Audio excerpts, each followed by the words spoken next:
धर्मराज की एक और अज्ञानता का प्रदर्शन उन्होंने कर दिया है अपने इंटरव्यू में। उन्होंने कहा है कि भाई मुकेश खन्ना को ये एतराज़ है कि इस शो में मर्द जो हैं औरतों की ड्रेस पहनकर नाचते हैं, इसीलिए वो उस शो में नहीं गए। तो उन्होंने कहा कि मैं मुकेश खन्ना को ये बता दूं, भाई महाभारत में भी अर्जुन जो है वो बृहन्नला बनकर औरतों के कपड़े पहनकर नाचा था, तो आपने वो शो क्यों नहीं छोड़ा? मुझे हंसी आ रही है ये आर्ग्यूमेंट सुनकर। वो भी हमारे खुद के एक महाभारत की फैमिली के किरदार जो अपने आप को धर्मराज कहते हैं, जो अपने आप को हमेशा सत्य बोलने वाले कहते हैं। मुझे ये कहने में कोई हिचक नहीं है। मुझे ऐसा लगता है कि महाभारत का ज्ञान उनको कम हो गया है। महाभारत के बाद में आज तक गंगा नदी में बहुत पानी बह चुका है। इन्होंने बहुत सारी वाहियात फिल्में भी की हैं। आज अदरवाइज ऐसी बात नहीं करते। कहां महाभारत का व्यास मुनि का महाभारत और कहां आप कपिल शर्मा का शो को कंपेयर कर रहे हैं? अर्जुन वहां नाचा था तो यहां पर ये लोग नाचते हैं तो कंपेयर कर रहे हो? अरे ये नाचना कुछ और है, वो नाचना कुछ और था। वो योद्धा थे, उनको शाप था, उर्वशी का उनको शाप था उसकी तरफ से कि तुमको लड़की बनकर जीना पड़ेगा। और वो 1 साल का अज्ञातवास उन्होंने किया, पर वो योद्धा बन के किया था। और अगर उन्होंने वहां डांस भी किया था, अर्जुन ने बृहन्नला ने डांस किया था, वो कथक डांस था। वो उत्तरा को सिखाते थे, राजकुमारी उत्तरा को। उन्होंने कभी ऐसी अश्लील हरकतें नहीं की थी। बैठना मेरे पास, तू कहां जा रही है, ऐसा नहीं किया था। उन्होंने ये किया था, उन्होंने डांस किया था। और डांस तो गोपी कृष्ण जी भी कहते हैं, करते हैं ना। अच्छा लगता है हमको उनका डांस, कोई छोड़ के तो नहीं आता उनके शो को।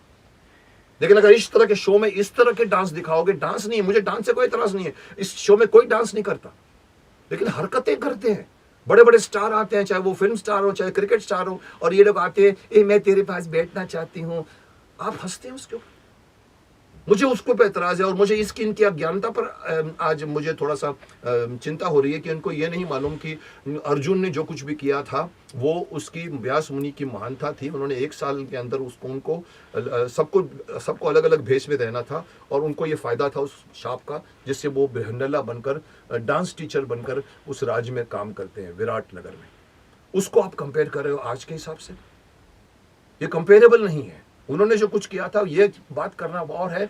इसलिए मैं कहता हूं कि या तो इनकी ज्ञान कम हो गया है, और मुझे लगता है कि इसीलिए शायद कहना नहीं चाहिए, पर मेरा जब मुंह खुलता है तो मैं रुकता नहीं हूं। मैं ये कहना चाहता हूं कि इवन एफटीआई के चेयरमैनशिप में भी स्टूडेंट्स लोगों ने उनकी इसी बात पर कि इस तरह की फिल्में कर चुके हैं, इसमें हमको ये चेयरमैन नहीं चाहिए, वहां पर उन्होंने उनका विरोध किया था। और मुझे याद है कि मैंने इनका सपोर्ट किया था, और आज मुझे रिग्रेट हो रहा है कि मैंने इनको सपोर्ट क्यों किया। अगर आप अपने ही महाभारत की फैमिली के एक किरदार के बारे में ऐसा बोलते हैं आप, और ये बताना चाहते हैं कि ये करोड़ों लोग देखते हैं, अरे बाबा करोड़ों लोग तो माफ करना, अगर आप कैमरे दिखाओगे तो लाखों करोड़ों नहीं अरबों लोग देखेंगे बैठ के आपको। पर वो नहीं होता इंपॉर्टेंट। ही पता तुम क्या देखना चाहते हो, मैं क्या देखना चाहता हूं। मुझे ये पसंद नहीं है कि सब देखते तो मैं देखूंगा। मैं इसलिए देखूंगा कि मुझे देखना है। और ये कौन डिसाइड करेगा? आप जैसे लोग तो नहीं डिसाइड करेंगे, क्योंकि आप लोगों को बुलाया जा रहा है, आपको लगता है अंगूर मिल रहा है, अंगूरी का रस मिलने वाला है, आपको मजा लगता है। मुकेश खन्ना को अंगूर नहीं मिले तो अंगूर खट्टे हो गए। अरे साहब, मुझे फर्क नहीं पड़ता कि ये मुझे इनवाइट किया है कि नहीं किया गया है, पर मुझे ये मालूम है कि मैं उस शो में नहीं जाता।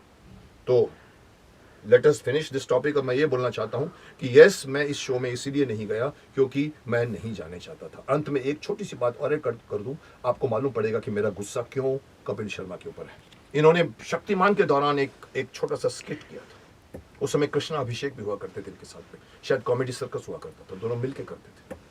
उस वक्त शायद शक्तिमान चल रहा था, ये पता नहीं चल चुका था। और उनके एक छोटी सी स्किट आई थी जिसमें शक्तिमान के कॉस्ट्यूम में हमारे योद्धा कपिल शर्मा जी शक्तिमान के कॉस्ट्यूम पहनकर, एक लड़की खड़ी हुई है, एक बेड बना के रखा हुआ है, और शक्तिमान लड़की की तरफ ऐ करके बढ़ता है, और सडनली फोन बजता है उसका, जैसे कॉल शक्तिमान को, ओ उंगली करके निकल जाता है, फिर वापस आता है, फिर लड़की की तरफ बढ़ना चाहता है, फिर आवाज टिंग टिंग टिंग टिंग टिंग। मुझे इतना गुस्सा आया, मैंने कृष्णा अभिषेक को फोन करके पूछा, मैंने कहा तुम लोग क्या करते हो? शक्तिमान जैसे एक सात्विक कैरेक्टर को तुम लोग इस लाइट में दिखाना चाहते हो? उन्होंने कहा नहीं नहीं नहीं मुकेश जी, क्या है कि ये स्किट तो मैं करने वाला था, पर ये कपिल ने कहा कि मुझे करने दो। मैंने कहा तुम लोग एक कैरेक्टर की इमेज को कैसी की तैसी करते हो, तुमको अलाउ कौन करता है? कोई सेंसर नहीं है तुम लोगों के ऊपर? यही मुझे शिकायत है हिंदुस्तान में, ना ऐड के ऊपर सेंसर है, ना इस तरह के शोज के ऊपर सेंसर बोर्ड है, ना फिल्मों पर सेंसर बोर्ड है। ये लोग जो फिल्में बनाते हैं, ये आजकल के सो कॉल्ड जो नई जनरेशन आई है, जो फॉरेन की फिल्मों को कॉपी करती है और उसको फिर बनाती है, ये भूल करके हमारा कल्चर उनका कल्चर नहीं है। तो इसीलिए मुझे वो दिमाग में था शक्तिमान का भी, तो मैं बुलाने पर भी नहीं जाता। ये तो शुक्र है कि उन्होंने मुझे इनवाइट करके अपना अपमान नहीं किया, क्योंकि मैं उनको फ़ोन पे ही बोल देता कि आपका वाहियात शो है। Well, this is what I wanted to say about this viral news की मुकेश खन्ना कपिल शर्मा के शो में क्यों नहीं।